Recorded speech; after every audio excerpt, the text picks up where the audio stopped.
అందరూ ఎలా ఉన్నారు? Welcome back to our channel. ఈరోజు ఒక మంచి డిఐవై అయితే వచ్చేసానమాట. సో నాకున్న టాలెంట్లో ది హిడెన్ టాలెంట్ అయితే ఇదే అనమాట. సో ఏంటంటే టప్ చైర్స్లో పిల్లోస్ అనమాట. సో ఇవి టప్ చైర్స్లో పిల్లోస్కే కాదండి, నార్మల్ బెడ్స్ మీద పిల్లోస్ కూడా ప్రిపేర్ చేసుకోవచ్చు. ఇట్లా టీషర్ట్స్, ఓల్డ్ టీషర్ట్స్ ఉంటే చాలు మన ఇంట్లో, మన బోల్డ్ డిఐవైస్ చేసుకోవచ్చు అనమాట.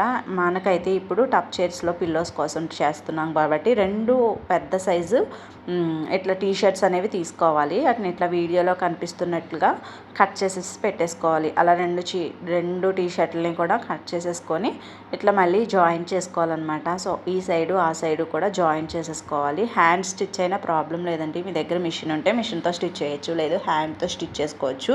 ఎందుకంటే ఇవి టప్ చైర్స్లో పిల్లోసే కాబట్టి మనకి ఏం క్లాత్ అటు ఇటు జరిగితేనే మనకి చినుగుడు అనేది స్టార్ట్ అవుతుంది కదా.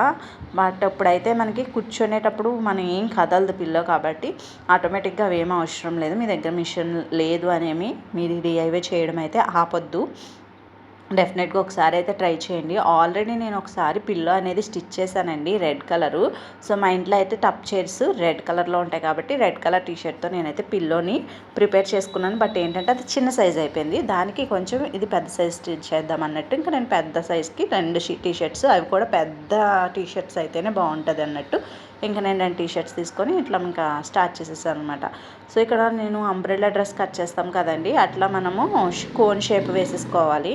కోన్ షేప్ కాదు, ఇది పలకలాగా వేసేసుకొని మడత ఇట్లా 15 ఇంచెస్కి నేను అక్కడ మార్క్ చేస్తున్నాను, మీరు వీడియో చూస్తున్నట్లయితే. బట్ మీరు 15 ఇంచెస్కి అయితే చేయక్కర్లేదు, ఎందుకంటే చాలా పెద్ద చైర్ వచ్చేస్తుంది కాబట్టి 15 అవసరం లేదండి. జస్ట్ 10 to 12 మధ్యలో మీ క్లాత్ అడ్జస్ట్మెంట్ని బట్టి 10 to 12 ఇంచెస్ మధ్యలో అయితే మనము ఇక్కడ మెజర్మెంట్ పెట్టుకొని కట్ చేసుకోవాలి. తర్వాత నేను అడ్జస్ట్ చేసుకున్నాను, నేను 15 ఇంచెస్ అయితే ఏం కుట్టట్లేదు, అక్కడ కట్ చేసి పెడుతున్నాను. అనవసరంగా మళ్ళీ వీడియో తీశాను కదా, పాడు చేయడం ఎందుకులే అన్నట్టు నేను ఇంకా ఆ వీడియోని ఇట్లా ఎడిట్ చేసి పెట్టేశాను అనమాట. ఫైనల్గా 15 ఇంచెస్ పెడితే ఎంత పెద్దది వచ్చేసింది చూసారా.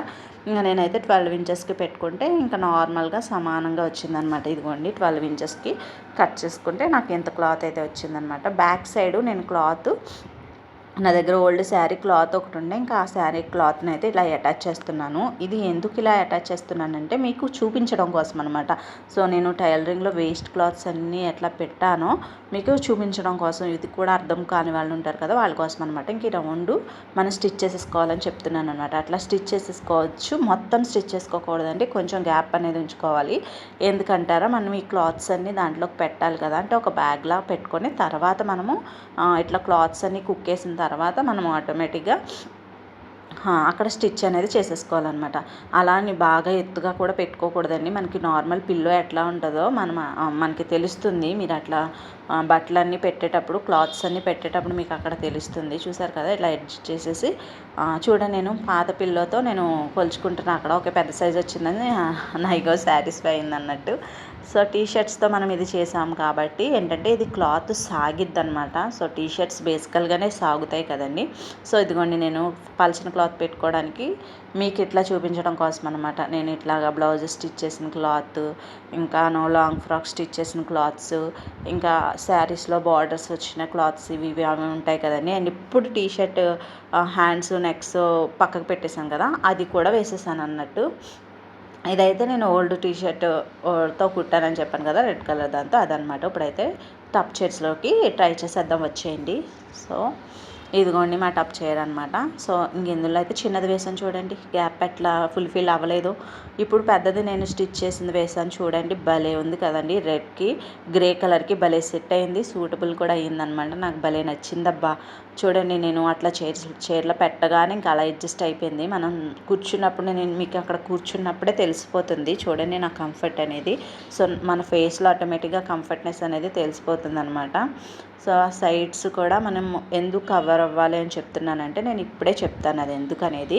సో మనం నార్మల్గా కీ చైన్స్ పట్టుకుంటూ ఉంటాము, లేదంటే రిమోట్స్, మొబైల్ మనం సైడ్ పెట్టుకుంటూ ఉంటాం కాబట్టి అవి ఏంటంటే ఇట్లా గ్యాప్స్ ఉన్నాయనుకోండి, టప్ చైర్లో గ్యాప్ ఉంటుంది ఆటోమేటిక్గా రౌండ్గా, ఆ గ్యాప్లో పడిపోతూ ఉంటాయి. మనం ఎక్కడ వెతుక్కున్నా దొరకవు, ఇంకా ఎప్పుడో ఒకప్పుడు దొరుకుతాయి అనమాట. అలా మా ఇంట్లో వీక్లీ పెన్నులని, కీ చైన్స్ అని, పేపర్స్ అని, బస్ టికెట్స్ అని, ట్రైన్ టికెట్స్ అని అన్నీ ఆ చెత్తలోనే దొరికేదనమాట. టప్ చైర్లోనే దొరికేవి అయిన చెత్త అంతా, అండ్ డస్ట్ కూడా ఫుల్గా పెట్టేసేదనమాట. బట్ మనం ఒకసారి ఇట్లా చైర్లోకి పిల్లోని ఇట్లా స్టిచ్ చేసుకున్నామంటే అదిగోండి ఇంకెక్కడ గ్యాప్ ఉండదు. మన మొబైల్ పెట్టుకున్న, రిమోట్ పెట్టుకున్న సక్సెస్ఫుల్గా మన స్టాండ్ అయ్యే ఉంటాయి అక్కడ. డెఫినెట్గా కిందకైతే పడవన్నమాట. ఇదిగోండి ఈ చైర్లోకి చిన్న దేశం చూడండి ఎంత గ్యాప్ వచ్చిందో. సో ఈ చైర్కి ఈ పిల్లోకి ఆ పిల్లోకి ఉన్న డిఫరెన్స్ అదన్నట్టు. ఇప్పుడు చూడండి చిన్న పిల్లతో నేను వేసుకొని కూర్చున్నప్పుడు ఇదిగోండి హ్యాండ్ చూసారా ఎట్లా వస్తుందో. సో మనకు అసలు కంఫర్టబిలిటీ ఉండదు. అండ్ ఫైనల్గా అయితే సక్సెస్ అయిందనమాట మన డిఐవై. అందుకనే షేర్ చేస్తున్నాను. సో మీకు ఈ వీడియో నచ్చితే లైక్ చేయండి, షేర్ చేయండి, సబ్స్క్రైబ్ చేయడం అస్సలు మర్చిపోవద్దు. అండ్ మీరు ఇచ్చే ప్రతి లైక్ కూడా నా ఛానల్ ఇంకొంచెం గ్రోత్ అవ్వడానికి యూజ్ అయ్యిద్ది అన్నట్టు. సో ఫైనల్గా ఇంతే ఈ video. Do subscribe for more videos. Bye.